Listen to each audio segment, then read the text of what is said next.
Hi అండి అందరికీ welcome back to Hasini red kitchen. ఈరోజు మన కిచెన్లో చిన్న పిల్లల నుండి పెద్దవాళ్ళ వరకు కూడా చాలా ఇష్టంగా తినే చింతకాయ పచ్చడిని సింపుల్గా అలాగే సంవత్సరం అంతా కూడా ఫ్రెష్గా ఎలా ఉండాలో చూపించబోతున్నాను. వీడియోని ఎక్కడ కూడా స్కిప్ చేయకుండా చూడండి. ఈ చింతకాయ పచ్చడిని పర్ఫెక్ట్ కొలతలతో ఎలా చేసుకోవాలో చూపించబోతున్నాను. ముందుగా అయితే ఇక్కడ నేను పచ్చి చింతకాయను 2 కేజీలు తీసుకుంటున్నాను. దీనిని బట్టి పండు మిరపకాయలు అలాగే ఉప్పు కూడా ఎలా వేసుకోవాలో చూపించబోతున్నాను. అయితే చింతకాయ తీసుకునేటప్పుడు కొంచెం పెద్ద సైజులో ఉన్న చింతకాయ తీసుకుంటే పొట్టు తీయడం ఈజీ అవుతుంది, అలాగే గుజ్జు కూడా ఎక్కువగా వస్తుంది. కాబట్టి పెద్ద సైజులో ఉన్న చింతకాయ తీసుకోండి. తర్వాత ఒక 2 సార్లు అయినా ఫ్రెష్గా దీన్ని మంచిగా కడగాలి. తర్వాత నీళ్ళన్నీ వడిసిపోయిన తర్వాత చింతకాయను ఇట్లా మధ్యలోకి విరిచి నారంతా కూడా తీసేయాలి. అయితే నార తీస్తే ఏంటంటే పొట్టు తొందరగా తీసుకోవచ్చు, అంటే పొట్టుని ఈజీగా తీసుకోవచ్చు. కాబట్టి ఫస్ట్ ఇట్లా నారనైతే తీసేయండి. తర్వాత ఇట్లా నైఫ్తో మెల్లగా పొట్టుని ఇట్లా తీసేస్తే ఈజీగా వచ్చేస్తుంది పొట్టు. అలాగే నార అనేది చింతకాయ పచ్చడికి బాగుండదు, కాబట్టి నార మొత్తం తీసేసి ఇట్లా పొట్టు తీసేయండి. అయితే కొందరు చింతకాయకు పొట్టు తీయకుండానే పచ్చడి చేసుకుంటారు, కానీ నేను చెప్పే పచ్చడి మాత్రం పొట్టు తీస్తేనే బాగుంటుంది. ఇట్లా చింతకాయ పొట్టు అంతా కూడా తీసేసి ఈ విధంగా రెడీ ఉంచుకోవాలి. అయితే కొంచెం టైం ఎక్కువైన కొద్దీ చింతకాయ ఇట్లా కొంచెం రెడ్గా అవుతుంది, అయినా ఏం కాదు, పచ్చడి బాగానే ఉంటుంది. తర్వాత ఇప్పుడు దీనికి తగ్గట్టుగా ఉప్పు కూడా ఎలా వేసుకోవాలో చెప్తాను. నేను 2 కేజీల చింతకాయ తీసుకున్నాను. అయితే పొట్టు అలాగే నార తీసాను కాబట్టి దీని వెయిట్ 1.5 కేజీ వరకు మాత్రమే అయింది. దీనికి తగ్గట్టుగా 375 గ్రామ్స్ మాత్రమే ఉప్పు వేస్తున్నాను. అంటే చింతకాయ పొట్టు తీసిన తర్వాతనే వెయిట్ చేసి ఉప్పు వేసుకోవాలి దానికి తగ్గట్టుగా. అలాగే 1.5 టీ స్పూన్ వరకు పసుపు కూడా వేస్తున్నాను. ఇప్పుడు చింతకాయకు పసుపు ఉప్పు మంచిగా పట్టేటట్టు బాగా కలపాలి. ఈ పచ్చడికి ఉప్పు ఎక్కువైతుంది అనుకుంటే మాత్రం తగ్గించైనా వేసుకోవచ్చు, కానీ బయట మాత్రం ఉంచితే పాడైపోతుంది. కావాలంటే ఫ్రిడ్జ్లో పెట్టేసి ఉంచుకోవచ్చు, సంవత్సరం అంతా అయినా కూడా ఫ్రెష్గానే ఉంటుంది. ఫ్రిడ్జ్లో పెట్టకుండా జార్లో పెట్టేసి బయట పెడదాం అనుకున్న వాళ్ళు మాత్రమే ఇట్లా వేసుకోండి ఉప్పు. ఇట్లా ఉప్పు వేస్తే మాత్రం సంవత్సరం అంతా అయినా కూడా అస్సలే పాడవదు, అంటే బూజు అస్సలే పట్టదు. లేదంటే 10-15 డేస్ వరకు పైన ఫంగస్ అంతా పేరుకుంటుంది. ఫస్ట్ 1 డేస్ 2 డేస్ బాగానే ఉంటుంది, తర్వాత మెల్లమెల్లగా ఫంగస్ వస్తుంది. కాబట్టి ఇట్లా వేసుకోండి ఉప్పు. ఇలా కలిపిన తర్వాత ఇప్పుడు దీన్ని గ్లాస్ జార్లోకి వేసేసుకుందాము. అయితే పికిల్స్ ఎప్పుడు కానీ పికిల్ జార్స్ లేదంటే ఇట్లా గ్లాస్ జార్లో అయితేనే బాగుంటాయి, బయట పెడితే మాత్రం. ఎందుకంటే ఇవి కొంచెం కూల్గా ఉంచుతాయి కాబట్టి పచ్చడిని చాలా రోజులు మంచిగా ఫ్రెష్గా ఉంటాయి. ఇలా చింతకాయనంతా కూడా వేసేసి ఒక 2 రోజుల వరకు మూత పెట్టేసి దీన్ని పక్కన పెట్టేద్దాము. దీంట్లోకి రాళ్ళ ఉప్పు వేస్తే మాత్రం 2-3 టైమ్స్ మధ్య మధ్యలో కలపండి, ఎందుకంటే ఉప్పు మంచిగా కరుగుతుంది, అలాగే చింతకాయకు పడుతుంది. కాబట్టి 2 డేస్ తర్వాత దీన్నంతా కూడా కొంచెం వెడల్పు ఎక్కువగా ఉన్న ప్లేట్లోకి వేసేసుకోండి, ఎందుకంటే గింజ తీయడం ఈజీ అవుతుంది. కాబట్టి ఇట్లా వేసిన తర్వాత లైట్గా ఇట్లా ప్రెస్ చేస్తే చాలు, లోపల ఉన్న గింజలు బయటకు వచ్చేస్తాయి. ఒకవేళ గింజ సరిగా రాలేదనుకోండి, మళ్ళీ ఒక 2 డేస్ దీన్ని పక్కన పెట్టేసేయండి, అప్పుడు ఈజీగా వచ్చేస్తుంది గింజ. ఇలాగే గింజ మొత్తం తీసేసి దీన్ని ఇలా రెడీ ఉంచుకోవాలి. ఇప్పుడు దీన్ని పక్కన పెట్టేసి మిరపపండ్లు చూద్దాం. మిరపపండ్లు కూడా అంతే, ఎన్ని కేజీల చింతకాయ తీసుకుంటామో అన్ని కేజీల మిరపపండ్లు తీసుకోవాలి. అంటే నేను 2 కేజీల చింతకాయ తీసుకున్నాను కాబట్టి 2 కేజీల మిరపపండ్లు కూడా తీసుకుంటున్నాను. మిరపపండ్లను తీసుకునేటప్పుడు ఇట్లా లావుగా ఉన్న మిరపపండ్లను తీసుకోండి, ఎందుకంటే దీంట్లో ఎక్కువ గింజ అనేది ఉండదు కాబట్టి బాగుంటుంది చింతకాయ పచ్చడికి. ఇప్పుడు వీటిని తొడిమ తీయక ముందే ఒకసారి మంచిగా కడగాలి. తర్వాత వీటిని ఇట్లా నీట్గా తుడిచేయాలి.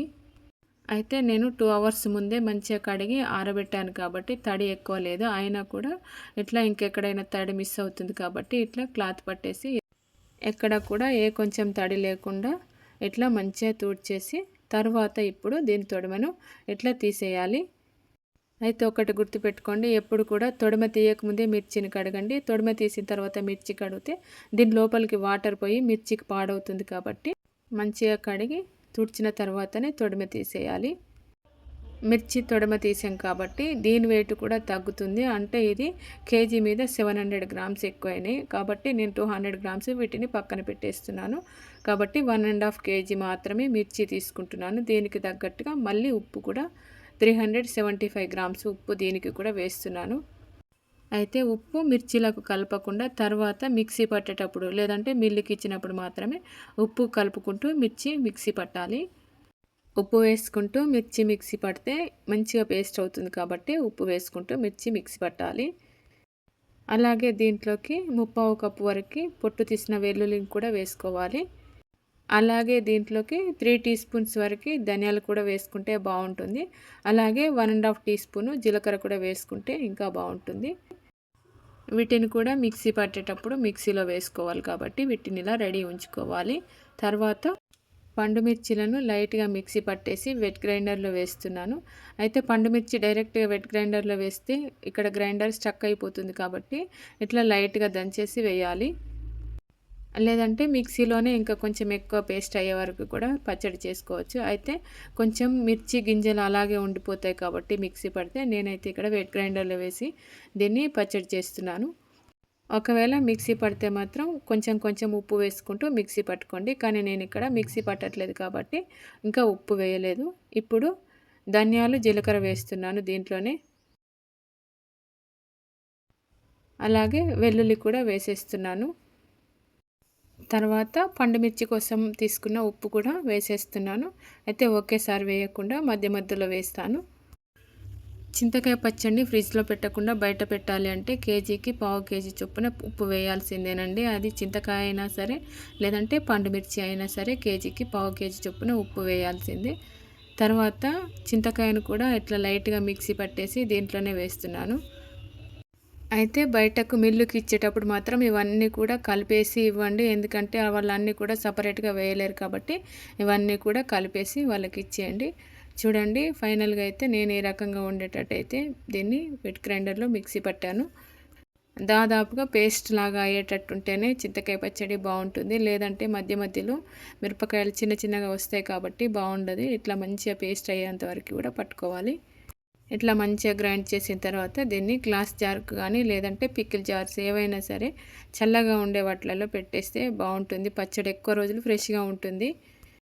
అయితే గ్లాస్ జార్లో కానీ లేదంటే పికిల్ జార్స్లో పెట్టినా కూడా కొన్ని రోజుల తర్వాత అంటే దాదాపు 15 డేస్కి ఒకసారి 1 మంత్కి ఒకసారి మధ్య మధ్యలో కలుపుతూ ఉండాలి. లేదంటే పచ్చడి పైన కొంచెం నల్లగా అయిపోతుంది, లోపల అలాగే రెడ్గా ఉంటుంది. కాబట్టి మధ్య మధ్యలో కలుపుతూ ఉండాలి. 15 డేస్కి ఒకసారి అయినా ఒకసారి స్పూన్ పెట్టి మంచిగా పైనకు కిందికి అంతా కూడా మంచిగా కలిసేటట్టు కలపాలి.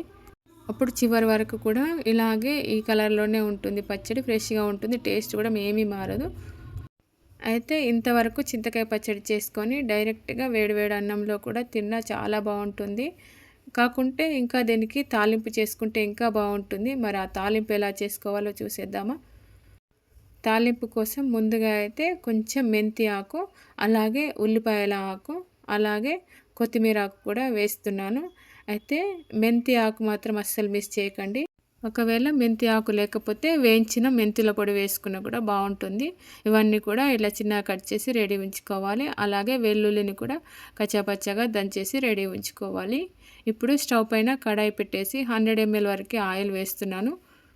అయితే ఇక్కడ చింతకాయ పచ్చడి మొత్తం నేను తాలింపు చేయట్లేదండి. కొంచెం దాదాపు 1/4 కేజీ వరకు మాత్రమే తాలింపు చేస్తున్నాను కాబట్టి దానికి తగ్గట్టుగా 100 ml ఆయిల్ వేస్తున్నాను. అయితే పచ్చడికి ఎక్కువగా నువ్వుల నూనె కానీ లేదంటే పల్లి నూనె కానీ వేసుకుంటేనే బాగుంటుంది.